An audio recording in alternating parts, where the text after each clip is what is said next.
Fala galera, tudo bem? Que terça-feira pensando em Copa do Mundo, em 7 vagas definidas, 7 novas vagas definidas, garantidas na Copa do Mundo. Era o dia mais aguardado desse fim de mês frenético em relação à data FIFA, pensando em Copa. Agora a gente já tá com quase tudo encaminhado em termos de classificações para a Copa do Mundo. Aliás, deixo até um convite aqui para os comentários. Pretendo gravar ou amanhã, quarta-feira, ou na quinta-feira, um vídeo falando sobre, para tirar todas as dúvidas sobre o sorteio da Copa do Mundo que vai ser realizado na sexta-feira. Então, dúvidas, qualquer questão aí que você tiver, deixa nos comentários que eu vou dar uma olhada antes de fazer a gravação para tentar pegar o máximo possível de tópicos aí nesse próximo vídeo que eu pretendo gravar. Hoje a ideia aqui é falar sobre essa terça-feira maluca, frenética de jogos decisivos, de decisões, com 7 vagas diretas sendo garantidas. As 5 decisões da África, 2 das repescagens europeias. Lembrando, né, tem uma terceira que ficou para junho, que é aquela chave que vai ter o país de Gales enfrentando Escócia ou Ucrânia na decisão.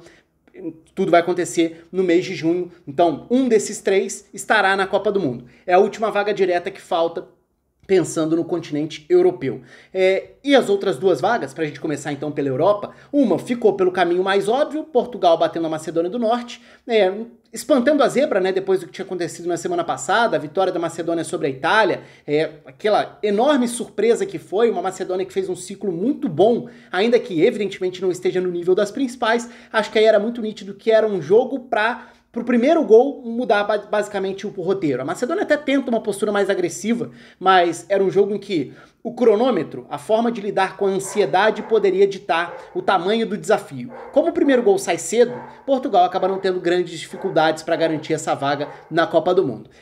No outro jogo da Europa, da repescagem europeia, deu Polônia contra a Suécia. Para mim aí é uma surpresa, porque, é claro, a gente pode falar sobre descanso, sobre desgaste, sobre o fato da Suécia ter tido 2 decisões seguidas, a Polônia acabou não precisando fazer o primeiro jogo, que seria da semifinal, teve amistoso na semana passada, mas por que é uma surpresa para mim aí? Porque a Polônia continua sendo uma grande incógnita. Se a gente pensar que a Polônia não teve um bom ciclo, a Polônia tinha tido um bom ciclo lá para a Copa de 2018, chegou na hora da Copa, fez uma Copa muito ruim.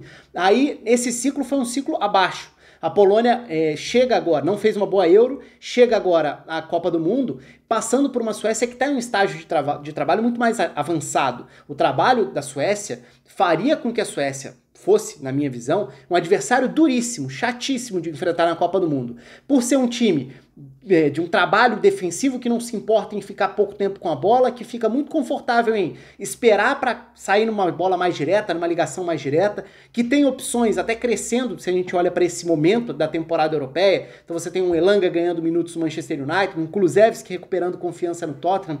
A Suécia seria, para mim, em tese, um adversário, um time muito mais pronto e um adversário muito mais chato projetando a Copa do Mundo. A Polônia é uma incógnita, porque é um início de trabalho, Paulo Sousa saiu agora na virada do ano, então não deu nem tempo ainda da gente estabelecer o que vai ser o parâmetro da Polônia para a Copa do Mundo. É um trabalho que começa, e começa já com essa final, que foi a vitória diante da Suécia, e em determinado momento o jogo até poderia ter sido maior o placar, né, a distância, se a gente olhar para o segundo tempo principalmente.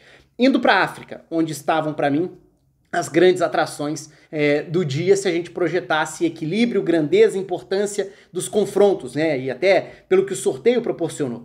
A começar pelo mais aguardado deles, Egito e Senegal. De novo, uma decisão por pênaltis.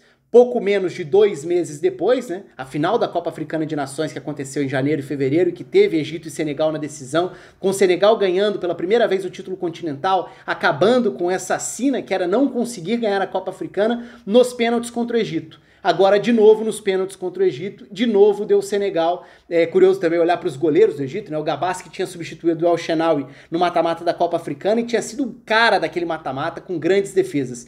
O El Shenawy voltou de contusão, né? Goleiro do Al Ahly do Egito, e fez uma grandíssima prorrogação, evitando que Senegal conseguisse definir antes dos pênaltis. E aí, nos pênaltis, deu Senegal. Natural que fosse um confronto fechado e até curioso que tenha sido um confronto definido por 2 jogos, definido não, né, mas conduzido por 2 gols contra, um no início de cada jogo, 2 placares magros, e acho que não dava para fugir disso. 2 seleções que têm como características esse perfil mesmo, né, de formas diferentes. Acho que Senegal é um time com mais completo. Acho que se a gente projeta a Copa do Mundo, isso é o que eu falava desde antes da Copa Africana até, Senegal para mim é, em tese, a seleção africana mais preparada para fazer uma boa Copa.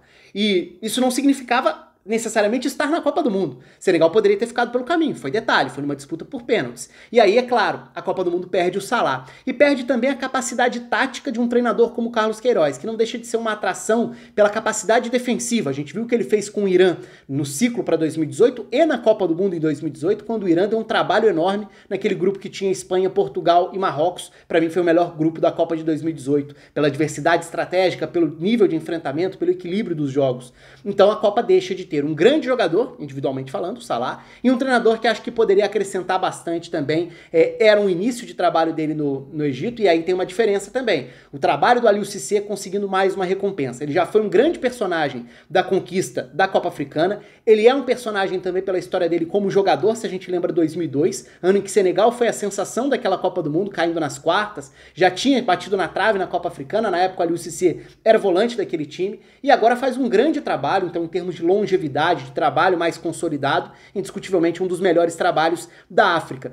Lado a lado com o que vira a grande decepção de 2022. E aí eu vou pular pro último dos confrontos, né? A última vaga definida. A vaga de Camarões. Para mim, uma grande surpresa. É claro, Camarões é uma seleção enorme, quando a gente fala em tradição, em presença em Copas do Mundo, em história em Copas do Mundo, inclusive. Então, não é essa a questão aqui na hora de comparar Camarões com a Argélia. Mas se a gente olha pro ciclo, se a gente olha pro elenco, a Argélia tem mais time, a Argélia tem mais opções individualmente, a Argélia apresentou um futebol bem melhor ao longo do ciclo, a Argélia tem um trabalho muito mais consolidado com o Djamel Belmadi do que Camarões, que resolveu trocar de técnico depois da Copa Africana, quando foi além das expectativas dentro de casa, né? Camarões vai até a semifinal de uma Copa Africana que sediou, o Tony Conceição, treinador português, acaba sendo demitido, Camarões opta pelo Rigobert Song, jogador histórico da seleção, e que assume de forma interina nesse momento. E que consegue uma vaga de uma forma muito maluca, porque foi no finalzinho da prorrogação, a Argélia tinha martelado, o Onaná fazendo grandes defesas, a Argélia criando chances,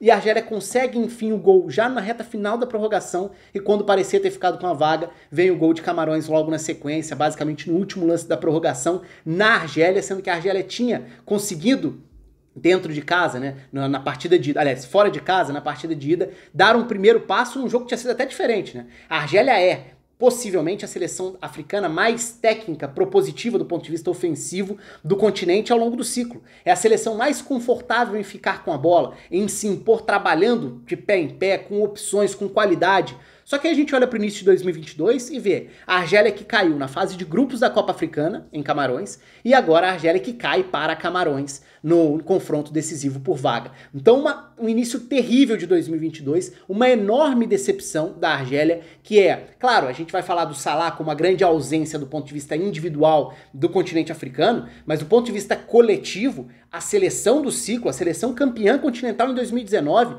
era a Argélia. E a Argélia é uma seleção que certamente faz falta na Copa quando a gente lista as principais seleções da África. A Argélia, embora faça um 2022 horroroso até agora, era para estar lá. Era uma seleção que deveria estar lá, até por ser um futebol agradável de ver quando encaixa, né? Quando joga bem. O que vinha acontecendo e não aconteceu até aqui no ano. Então, para mim, foi a grande surpresa desse dia decisivo na África.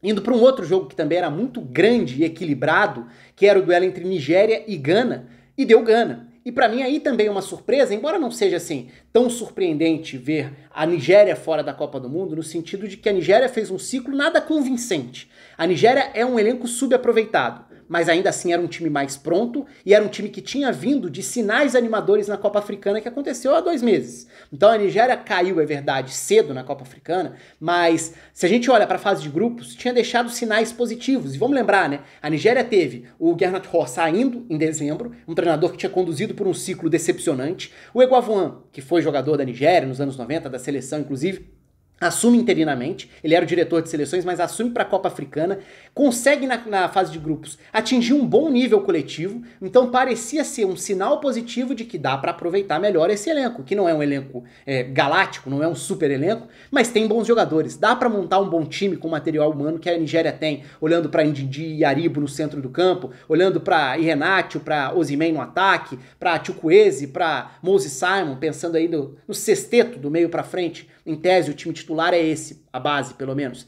entre outros jogadores que podem entrar, sair do time.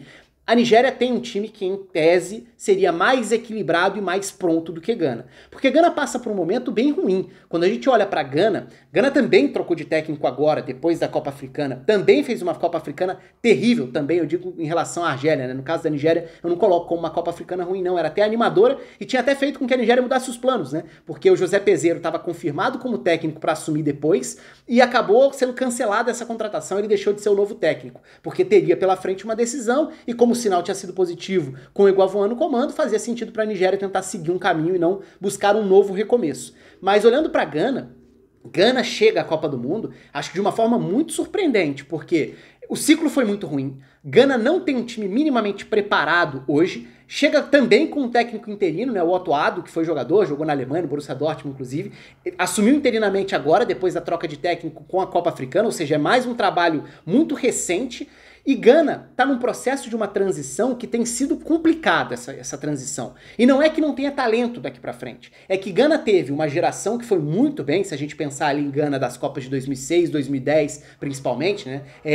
Foi uma geração que naturalmente envelheceu, acabou, virou um pouco essa geração, alguns remanescentes ainda duraram um pouco mais, só que agora é o momento da virada de chave de vez. Então o Gana hoje tem o Thomas Partey como uma referência, e é a referência técnica da equipe sem dúvida nenhuma, tem alguns remanescentes, como a Ayew, por exemplo, mas Gana hoje, o que a gente pode olhar é para a expectativa do desenvolvimento de alguns jogadores de potencial. Por exemplo, Kamaldeen Sulemana, jogador que pintou muito bem na Dinamarca. Eu já falei sobre o projeto da Dinamarca que explora muito bem garotos de Gana, né? Então, Kamaldeen Sulemana, do Nordirland, agora no Rennes, na França. Kudus, no Ajax, sofreu uma grave lesão que atrapalhou esse desenvolvimento nesse último ano e meio, mas outro que saiu do Nordirland. Issahaku, que é um jogador do Sporting, foi uma das grandes revelações, é um dos mais garotos dessa nova geração, que também já vai assumindo protagonismo dentro da seleção. O Afena Gyan, que tá na Roma, tá ganhando espaço ao longo da temporada. São todos jogadores de meio pra frente, todos jogadores que começam a ganhar espaço, mas que ainda são muito novos. Em tese, seriam jogadores pro próximo ciclo, mas que, dependendo do desenvolvimento ao longo de 2022, podem chegar à Copa do Mundo como estrelas ou esperanças de uma seleção que não se classificou, não digo por mérito, porque é claro que se classificou foi por mérito, mas não se classificou de uma forma convincente. Não era uma seleção que parecia ter cara de Copa do Mundo, mas chegou lá. E pra gente fechar, as últimas duas seleções da África que garantiram vaga, Marrocos. Marrocos tinha sofrido no primeiro jogo contra a República Democrática do Congo, goleia na volta, passa sem sustos, mas eu acho que tem alguns capítulos que a gente vai precisar ficar de olho. Pro Halilhodzic, treinador já experiente, chegando à sua quarta Copa seguida com times diferentes, né? Foi o técnico, por exemplo, da Argélia aqui no Brasil em 2014, aquela Argélia que deu susto na Alemanha nas oitavas. O Halilhodzic sai como vencedor dessa semana, mas eu não acho que a história está terminada, né? Vamos lembrar que existe um conflito interno e, no momento, as duas principais estrelas de momento do futebol de Marrocos não estão jogando pela seleção. O Ziyech e também o Mazraoui. A gente tá falando do lateral direito do Ajax, faz ótima temporada, que dá opção por dentro, que tem diferentes funções no campo. E o Ziyech, que é um jogador do Chelsea, que é um jogador que foi protagonista no Ajax, que é um jogador com experiência em Champions, temporada após temporada, e que é um cara que naturalmente muda o nível desse time. Marrocos tem outras opções, Marrocos tem uma liga nacional forte, Marrocos tem outros jogadores, falou de Liga Nacional forte do parâmetro do continente e outros jogadores espalhados também pela Europa. Então, claro, tem o Achraf Hakimi, que é uma grande referência entre os jogadores que estão convocados. Agora, é uma seleção que pode contar com outras estrelas, e aí a gente vai precisar ver se vai continuar uma queda de braço, um cabo de guerra, se o Halilhodzic sai fortalecido o suficiente para não ter mais discussão sobre isso. Acho que muitos vai se falar até o fim do ano, eles voltam, eles não voltam, é algo para a gente observar. Então o Marrocos se classifica com menos susto do que parecia pelo que tinha sido a ida quando tinha jogado bem mal contra a República Democrática do Congo, que tinha sido mais perigosa. E para fechar, a Tunísia passa de Mali num confronto que teve a cara que se esperava, né? Um confronto fechado, 1-0 e 0-0, poucos gols. A Tunísia é uma seleção extremamente pragmática, ainda que tem alguns jogadores com qualidade, como Ali Malou, lateral esquerdo, ala pela esquerda do Al Ahly, já de anos e anos de sucesso no continente, em Champions Africana, por exemplo. Tem jogadores como um Msakin, já mais veterano, outros outros jogadores que vão tentar ganhar espaço ao longo da temporada, como o Mejbri, que é uma esperança da Tunísia para a seleção, um jogador que na base do Manchester United é muito comentado e tudo, entre outros jogadores até um pouco mais rodados, outros com experiência, um Skhiri no Colônia jogando Bundesliga, uma das surpresas da Bundesliga nessa temporada até o trabalho do Colônia.